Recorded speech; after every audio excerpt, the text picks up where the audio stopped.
ရန်ကုန်မြို့မင်္ဂလာတောင်ညွန့်မြို့နယ်ရှိအစစ်မြစ်မင်္ဂလာစေးမီးလောင်ကျွမ်းမှုမှာအခုချိန်ထိမီးလောင်ကျွမ်းရတဲ့အကြောင်းရင်းနဲ့ပျက်စီးဆုံးရှုံးမှုအခြေအနေများကိုထုတ်ပြန်နိုင်ခြင်းမရှိသေးပဲအဲဒီကိစ္စများကိုစုံစမ်းစစ်ဆေးတဲ့အဖွဲ့နဲ့ဆုံးရှုံးမှုတံမိုးသတ်မှတ်တဲ့အဖွဲ့စတဲ့အဖွဲ့နှစ်ဖွဲ့ဖွဲ့ပြီးစုံစမ်းစစ်ဆေးသွားမှာဖြစ်ကြောင်းရန်ကုန်တိုင်းဒေသကြီးမိသက်ဦးစီးဌာနမှဒုတိယညွှန်ကြားရေးမှူးဦးတော်ရာကဆင်ဝါကိုဒီကနေ့မွန်းလွဲပိုင်းမှာပြောကြားခဲ့ပါတယ်။မင်္ဂလာစေးမှာပြီးခဲ့တဲ့2010ခုနှစ်မေလအတွင်းကလည်း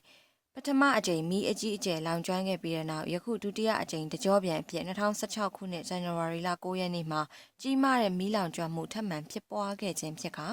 မီးငြိမ်းသက်မှုအချိန်6နာရီကျော်ကြာမြင့်ခဲ့ပြီး level 5အဆင့်အထိသတ်မှတ်ငြိမ်းသက်ခဲ့ရာမီးလောင်မှုကြောင့်စုစုပေါင်းဆိုင်ကန်းပေါင်း1636ခန်းပျက်စီးဆုံးရှုံးခဲ့ကြောင်းကိုလည်းမြန်မာနိုင်ငံရဲတပ်ဖွဲ့ရဲ့သတင်းထုတ်ပြန်ချက်အရသိရပါတယ်။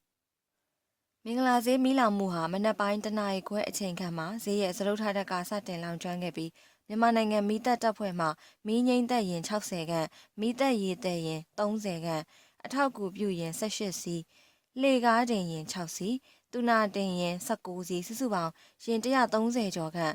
တန်တင်မီးတပ်တပ်ဖွဲ့ဝင်990ဦးအရန်မီးတပ်တပ်ဖွဲ့ဝင်26ဦးနဲ့ကြက်ချင်နီတပ်ဖွဲ့ဝင်150ကျော်တို့နဲ့မီးငိမ့်သက်ခဲ့ကြရာ9နာရီအချိန်မှာမီးလောင်မှုကိုထိန်းသိမ်းနိုင်ခဲ့ပြီး9နာရီ15မိနစ်အချိန်မှာမီးငြိမ်းနိုင်ခဲ့ကြောင်းသိရပါတယ်ရှင်။